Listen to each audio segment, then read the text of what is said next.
Como usted sabe, porque se ha dado a conocer de manera muy importante y frecuente, el próximo domingo se van a realizar concentraciones en diferentes ciudades del país, entre ellas la Ciudad de México, y será en el Zócalo a las 11 de la mañana el próximo domingo, para pues manifestar, por un lado, preocupación con el plan B de la reforma electoral, y por otro lado, para llamar a la Suprema Corte a que atienda con criterios independientes los recursos que se presenten en contra de esta reforma, porque bueno, quienes se movilizan consideran que puede ser perniciosa para el derecho al voto, para la autonomía del Instituto Nacional Electoral.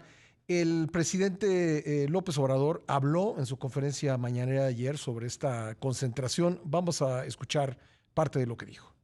El que ahora estén inconformes por una ley que solo lo que hace es reducir los gastos excesivos de los altos funcionarios públicos. Y se inconforman, pero repito, en el fondo es tener alguna excusa, algún pretexto para enfrentarnos. Entonces, es una manifestación no de ciudadanos, es una manifestación del PRI, del PAN, del PRD y de algunos potentados corruptos que encabeza Claudio X González. Ellos son los que se van a manifestar el domingo, están en su derecho. Afortunadamente, el pueblo de México está apoyando.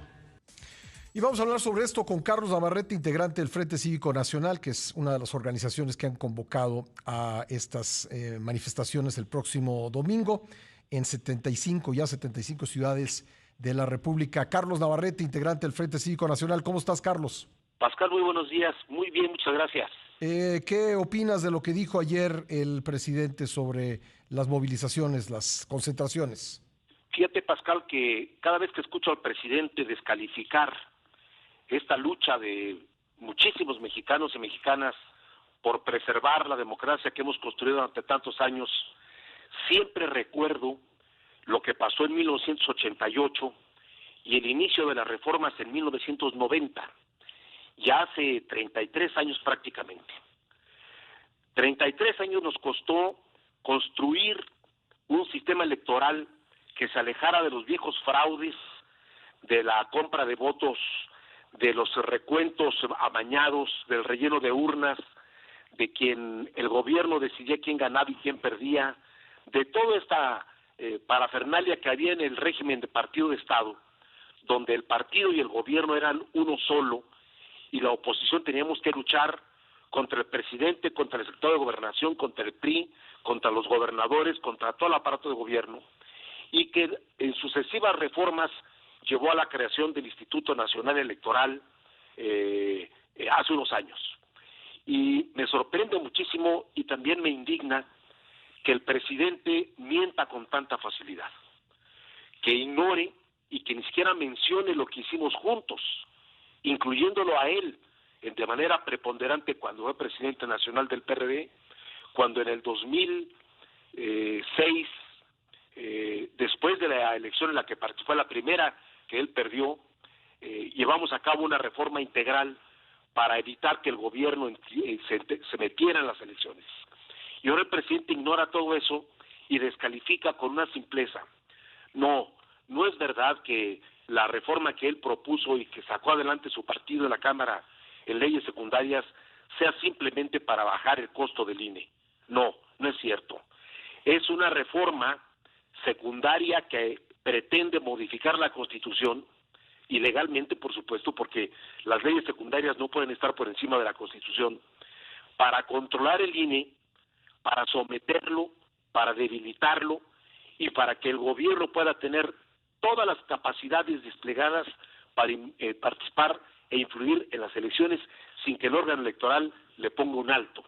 Eso es lo grave y qué lamentable que Andrés Manuel haya terminado cegado por el poder, ignorando lo que hicimos durante más de 30 años. Ahora, esas son las razones que los llevan a movilizarse, pero en lo que sí tiene razón el presidente, o tú me darás tu opinión, es que en la convocatoria pues están los partidos políticos. Es decir, ayer escuchaba que el PRD va a estar presente en la movilización. Es decir, sí hay un componente de la oposición en estas concentraciones, Carlos.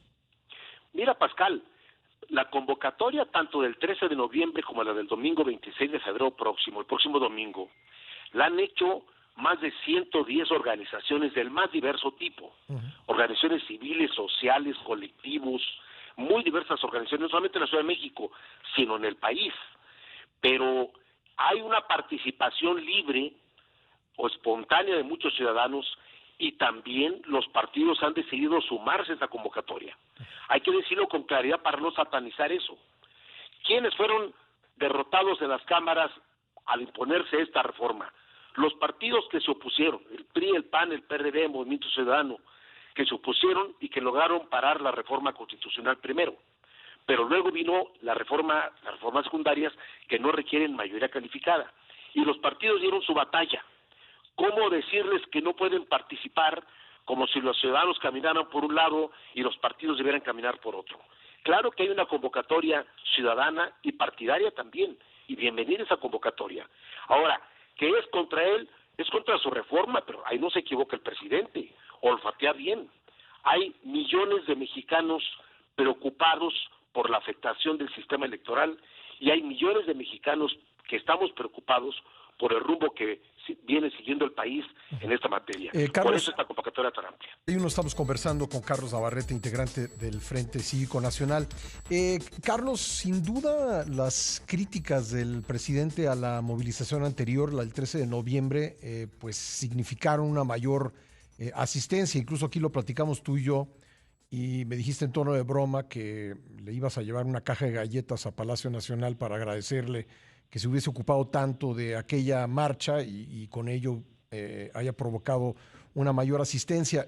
¿Algo semejante está pasando? Fíjate que le ganaron las ganas al presidente Pascual. Durante varios días, casi semanas, estuvo moderado en no mencionar mucho la marcha, pero sin duda que ya tiene información de lo que está ocurriendo en el país y fuera del país incluso. Y eso lo ha desesperado y se ha lanzado otra vez contra la marcha, acusando que es una marcha partidaria encabezada por un empresario potentado, ignorando y despreciando a todos los ciudadanos que están organizando concentraciones en 76 ciudades del país y en 6 ciudades del extranjero donde viven y trabajan y estudian mexicanos.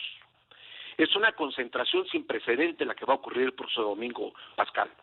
En noviembre pasado, alrededor de 56 ciudades hicieron actos espontáneos. Nadie supo cuántos eran hasta que hicimos el recuento final, después de toro pasado. Pero ahora estamos recibiendo desde hace más de un mes y medio, datos de estas 76 ciudades y se siguen sumando. ¿Por qué hay tanta efervescencia? Bueno, porque hay preocupación por el rumbo del sistema electoral mexicano, pero también porque hay indignación de este golpeteo desde la mañanera, desde la cúspide del poder, para descalificar este esfuerzo de tantos ciudadanos. El presidente está preocupado, sin duda, tan preocupado que ya convocó la suya propia. Es de mecha corta el presidente. No puede permitir que los ciudadanos tomen el Zócalo que él considera de su propiedad política y que inmediatamente reaccionó diciendo, pues el 18 de marzo yo convoco a los míos. Claro, va a convocar su acto desde el poder, con todos los gobernadores, con todo el aparato de gobierno, con millones de pesos, con todo el aparato gubernamental. No importa que lo haga, pero la concentración del 26 el próximo domingo será sin precedentes por la cantidad de ciudadanos que se movilicen y por la cantidad de ciudades en que está siendo convocado. Hay preocupación, Pascal, y hay razón. Estamos en el último límite de poder parar esta destrucción del sistema electoral. Oye, el expresidente de la República, Felipe Calderón, tuiteó ayer invitando a los ciudadanos a participar en esta movilización e incluso proponiendo que se haga una marcha desde el Ángel de la Independencia al Zócalo. Entiendo que no están contempladas marchas en esta ocasión, sino que están llamando a la gente a llegar directamente a la Plaza de la Constitución. ¿Qué opinas? Así es. No, bueno, hay opiniones muy libres de muy diverso tipo, de todo tipo de gente, de trayectorias, de niveles, de conocimiento, de todo. Nadie está impedido de opinar lo que crea conveniente. las organizaciones sociales y cívicas que están convocando esta movilización decidieron que esto no fuera una marcha como la del 13 de noviembre pasado, sino que fuera una concentración en el Zócalo y en las 76 ciudades, en las 82 ciudades que va a haber actos en México y fuera, serán también actos, no marchas. ¿Cuál es el mensaje, Pascal? Un mensaje a la Suprema Corte de Justicia de la Nación. Es el último dique que puede funcionar para impedir que las reformas claramente ilegales e inconstitucionales entren en vigor. Si la Corte no se pronuncia o si 4 ministros bloquean la declaratoria de inconstitucionalidad, las reformas tendrán que entrar en vigor de inmediato y habrá consecuencias inmediatas. Primero, miles de ciudadanos, trabajadores del INE, perderán su empleo y será desmantelada la estructura en los 300 distritos del país del aparato del INE. Pero vendrá en cascada un conjunto de medidas más que a las leyes secundarias contemplan y que afectarán sin duda alguna la preparación de la elección del año próximo. Entonces, hay opinión libre, pero nosotros hemos convocado al Zócalo directamente. Ya. El acto va a tener 2 oradores. El acto comienza a las 11 de la mañana, ¿verdad? A las 11 de la mañana está contemplado que comience. El ministro de Retiro Cosío es el orador principal del evento porque queremos una voz serena, una voz de un jurista, una voz que opine sobre la legalidad de querer modificar los términos constitucionales con leyes secundarias, las consecuencias de esta aprobación en las cámaras del Congreso por parte del gobierno y sus partidos, y Beatriz Pajés también hará uso de la palabra, y todavía está afinándose la posibilidad de una tercera persona que pueda hablar. En los próximos días precisaremos si es posible que esto ocurra, seguramente el viernes o el sábado lo daremos a conocer, y serán 2 o 3 hipotéticamente personas que hablen. Bueno, entiendo que incluso de manera simbólica el templete va a estar cerca del edificio principal de la Suprema Corte. Sí, efectivamente. Sí. En la historia de México la Corte ha jugado un papel fundamental. Solo recuerdo que cuando el presidente Comonfort dio un autogolpe de Estado a mediados del siglo XIX, el presidente de la Corte, Benito Juárez, ministro de la Suprema Corte de Justicia, asumió la presidencia por mandato de ley frente al rompimiento del orden constitucional por parte de Comonfort. Desde entonces, y no exagero, no había habido un momento en que la Corte se colocara en un momento crucial para la vida del país. La Corte tiene en sus manos la posibilidad de impedir la destrucción de un sistema electoral y el regreso a un régimen de partido de Estado, en donde el gobierno y su partido se vinculen de tal forma que puedan hacer lo que crean conveniente, incluso modificar la Constitución en solitario, con mayoría simple, con leyes secundarias, y hacer lo que se les pegue la gana. Un ejemplo, lo que acaban de hacer al nombrar al comité técnico para elegir a los consejeros nuevos. No les importó nada, no se pararon en nada, son solo ellos. Impusieron los nombres, determinaron y van a saturar la lista de aspirantes de personas allegadas al gobierno para obtener todos los consejeros y por esa vía también apropiarse del Consejo General del INE. Es muy grave lo que está ocurriendo. Bueno, entonces, domingo 11 de la mañana en el Zócalo capitalino, ¿misma hora en las otras ciudades? Misma hora en todas las ciudades. Vamos a tener imagen que nos van a mandar nuestros compañeros de todo el país de las concentraciones. Vamos a tener un cálculo de asistentes. Vamos a transmitir por estas vías nuevas y modernas los discursos del Zócalo a todas las plazas del país y de los 6 ciudades del extranjero que están movilizándose mexicanos que viven y estudian allá.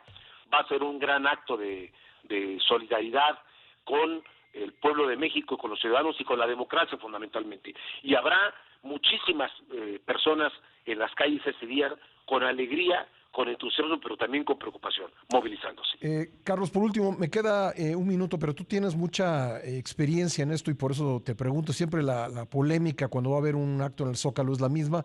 ¿Cuánta gente cabe en la Plaza de la Constitución? Mira, la neta. Es que 150,000 gentes copan el Zócalo, los copan hasta las bocacalles, sí. Sin duda alguna. Lo hemos organizado decenas y decenas de veces con el PRD, con el PMS, en fin, tenemos muy cuantificado estado y cuando hemos estado en el gobierno de la ciudad hemos medido por metro cuadrado. Habrá más de 150,000 gentes en el Zócalo, no tengo la menor duda, Sí. va a desbordarse y estoy confiado en que en las ciudades también habrá una gran participación ciudadana. O sea, cuando hablan de 1 millón de personas en el Zócalo es un chiste, ¿no? No, es una broma. Sí. Es una broma, evidentemente. Era propaganda. Lo decíamos junto con Andrés Manuel para impresionar de que en el Zócalo le cabe en 1 millón. Ni de broma puede caber 1 millón ahí. 150 retacado, digamos. Sí, Bueno. toda la plancha y hasta las bocacalles. Bueno, Carlos, gracias por tu Ándale. tiempo. Saludos, Pascal, muy buenos días. Gracias. Gracias a Carlos Navarrete.